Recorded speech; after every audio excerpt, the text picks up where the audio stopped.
Hello everyone, and welcome back. This is Thomas, analyst for Team Luminosity. Today we're going to be breaking down and comparing the Marksman rifles, a rather overlooked category of primary weapons which are not to be underestimated. This is the start of a new series which will focus on weapon categories as a whole. Marksman rifles are distinct because they have less flinch than snipers and can be used with irons and scopes, both while having a limited one-shot lethal range.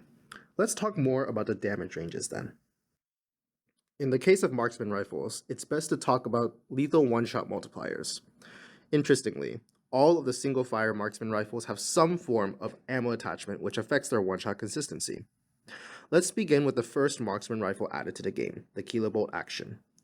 The kilobolt action has a base lethal area which includes the arms, chest, and head, but beyond 40 meters it loses the ability to one-shot to the lower arms. With a stopping power attachment, the Kilo has the most consistent one-shot kill area, being able to one-shot anywhere above the waist up to infinity at the cost of some ADS time and fire rate. This attachment is highly recommended as it greatly improves consistency. There is also the thermite reload mag, which gives the Kilo the ability to one-shot anywhere on the body due to the afterburn damage. However, it slows the weapon down to a greater degree than the stopping power mag. This is a fun attachment, although it is not all that practical, as there is not much advantage as you might get killed before killing them. Next up is the SPR-208. This is the most unique one, as the base lethal zones decay quite noticeably over range. The base lethal area starts off great at anywhere above the waist up to 16 meters. Up to 32 meters, it loses the ability to one-shot to the stomach, and will then lose the lower arms beyond that. To make up for this, the SPR has two ammo conversions which aim to increase its lethality. The .338 mag is less useful in multiplayer, and more so in BR, as its main strength is the ability to one-shot armored enemies with headshots, and it only gives a range increase, which doesn't help much when compared to the .300 mag. With the .300 mag, the SPR retains its ability to one-shot anywhere above the waist up to 48 meters, and only loses the stomach hitbox beyond that. This mag is pretty much mandatory in multiplayer. The last one is the MK2, which boasts the best base lethal areas that cover the waist up to 55 meters. It will lose the lower arm hitbox beyond that. The .30-30 ammo conversion greatly improves handling and fire rate. However, it absolutely neuters the lethal zones, being able to one-shot only to the chest and upper arms up to 25 meters. Beyond that, it will usually be a two-shot kill unless you hit the head. This is not a viable option, as there is virtually no reason to run it over the semi-auto rifles. Most marksman rifles have medium penetration, which makes going for wallbang kills rather difficult. The only exception to this is the SPR, which has high penetration, but one-shot wallbangs will be quite inconsistent due to the specific damage values. When it comes to fire rate, the MK2 has the fastest fire rate at 60 RPM, which is identical to the Locust, followed by the kilobolt action with stopping power at 55 RPM. The SPR has the slowest rate of fire amongst these at 44 RPM, as the .300 mag is mandatory, although this can be boosted up to 53 RPM with the light bolt, which is slightly faster than the DLQ. Now let's talk about the handling. The marksman rifle's ADS noticeably faster than the sniper rifles. The SPR has the fastest base ADS time at 380 milliseconds.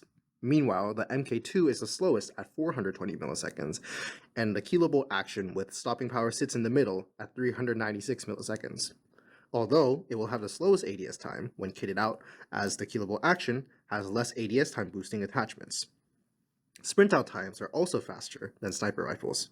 Both the kilobolt action and SPR share the same base sprint to fire time at 210 milliseconds, but due to the attachment options, a decked out kilobolt action will have 180 millisecond sprint to fire time. The MK2 has the slowest base sprint to fire time at 240 milliseconds, and the SPR will have the slowest practical sprint to fire time out of the marksman rifles due to the lack of sprint to fire boosting attachments. Now to cover an overlooked stat, which is blank scoping time. This is important, as it allows the user to land shots without fully scoping in, assisting in closer ranges. Based on our testing, the SPR has the best blank scoping time, as after 250 milliseconds of the ADS animation, you can expect around 70% of your shots to land within 20 meters. The kilobolt action and MK2 are not as good, requiring an additional frame to achieve similar levels of accuracy. This is around the same time that ARs would fully ADS, so if you can get the timing down, you can outgun ARs up close in terms of skirmish time to kill. This changes the game completely for marksman rifles, making them broken if you can abuse them. Regardless of what magazine you use on the kilobolt action, you are limited to 5 rounds per mag and 20 in reserve. With stopping power, the reload speed on the base mag is 2.07 seconds and empty reload is 2.02 seconds. The SPR has a magazine capacity of 5 with 20 reserve ammo when using the .300 mag and has a base reload speed of 1.73 seconds and 2.38 from empty. And finally, the MK2. The MK2 with the 18.0 sport barrel will have 5 rounds max, just like the other one-shot marksman rifles, although it still retains the reserve ammo of 24.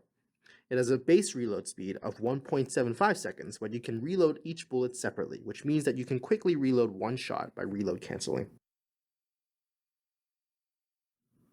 Marksman rifles are quite diversified in terms of flinch.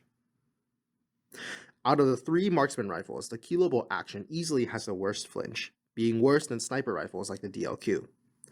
MK2 and SPR share the same base flinch value, although the SPR will effectively have less flinch due to being able to equip the tactical foregrip A, which reduces flinch without hurting the ADS time. Moving on to optics. The SPR irons are easy to use and are very clean with a precise front sight and less obstructive rear sight. The MK2 has a very thin line for front sights like the SPR, but the rear sights effectively ruin it due to its large size, so optics are recommended for precision. The kilobolt action has a very small visible area and is overall pretty obstructive, making it the worst of the 3. The SPR is also the best gun to use a scope on, as there is no ADS time penalty unlike the other 2. The SPR also has its own 6x scope, which looks more aesthetically pleasing than the other 6x scopes in the game. As for idle sway, the SPR and kilobolt action have the same breath hold time at 2 seconds, which is shorter than sniper rifles, while the MK2 has a 3-second breath hold time, which is on par with sniper rifles. Although the SPR will effectively have much shorter breath hold time due to the good attachments penalizing it. All 3 marksman rifles function as lighter sniper rifles, but they have distinct strengths and weaknesses. The kilobolt action has the best lethal zones when paired with stopping power, while having a good fire rate. However, it has the slowest ADS time when fully kitted out, albeit still significantly faster than sniper rifles.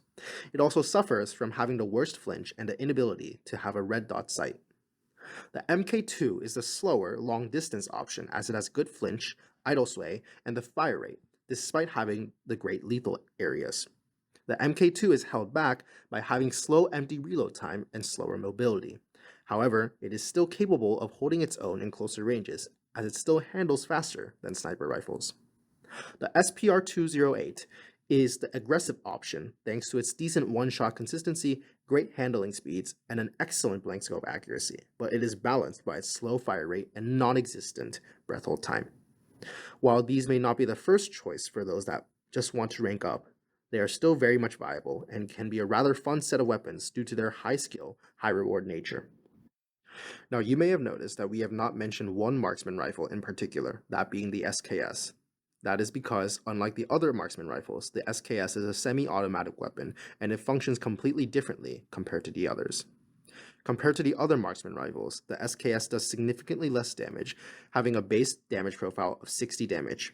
Stomach and arms do less damage, therefore it is important to aim for the torso as much as possible to be able to consistently 2-shot kill. Headshots deal 2 times damage, which means that landing a single headshot will guarantee a 1-shot kill at any distance. The SKS has the fastest fire rate in the category, capping out at 364 RPM, which is not generally achievable by the casual player. The theoretical minimum time to kill is 165 milliseconds, which is way faster than most other fully automatic weapons, although missing shots is very punishing. In terms of accuracy, the SKS has rather low recoil. Simply pull downwards with a very slight lean to the right to control it.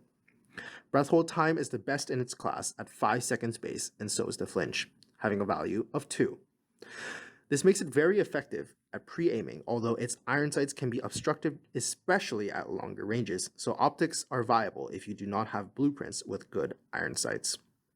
Mobility and handling stats are slower than every other assault rifle, but good for a marksman rifle, with its movement speed and sprint to fire being identical to the kilobolt action, while its ADS time being slightly faster at 340 milliseconds. This means that it is less suited for aggressive playstyles. Magazine capacity is 20 rounds, with 80 in reserve, and can be boosted to 30 rounds. Reload time is also relatively quick at 1.39 seconds for its tactical reload and 1.54 seconds for its empty reload time. All of this combined makes the SKS one of the best weapons for holding down long sight lines or even just pre-aiming angles. In the hands of a skilled player with good aim and trigger fingers, like the pros we have seen in Stage 5, they can hold down whole sections of the map and still be very hard to counter, even in close quarters, as recently seen in the Stage 5 of World Championships. Now let's talk about weapon builds. For one-tap kills to half the body, stacking ADS while maintaining the lethality is the way, while SKS will be stacking Flinch and Control. For the kilobolt action, we begin by putting on the stopping power reload for improved consistency. Next, we recommend the YKM combat stock, the stibble grip tape, and the tack laser for the best ADS time possible. And finally, we use the light suppressor for the sound suppression. Building the MK2 will be similar to building the kilobolt action. We want to minimize the ADS time here, so we use the 18.0 sport barrel, MIP sport stock, and stibble grip tape. Then we use light suppressor for concealment, and then an optic of preference for better visibility. Alternatively, you can swap the optic for a tack laser for even faster ADS time, or bullet return to avoid having to reload as often. For the SPR-208, use the combat stock and YKM integral suppressor light barrel for ADS speed. The barrel can also provide sound suppression, which saves us a slot. Next, use the most important attachment on the gun, the .300 5-round reload, which greatly improves the weapon's lethality, and the tactical foregrip A, which provides flinch reduction, and the last slot then is up for preference. You may use an optic like the 6x scope for long-range precision, or the tack laser for the fastest ADS time possible.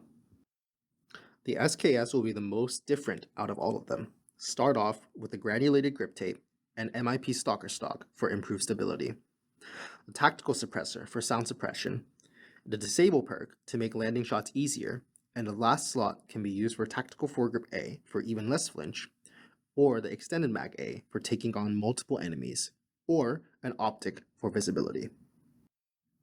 A special thanks to UG3 for helping us with the flinch calculator and alpha for the blank scope accuracy tests. That's all for this video. We'll see you next time. Going dark.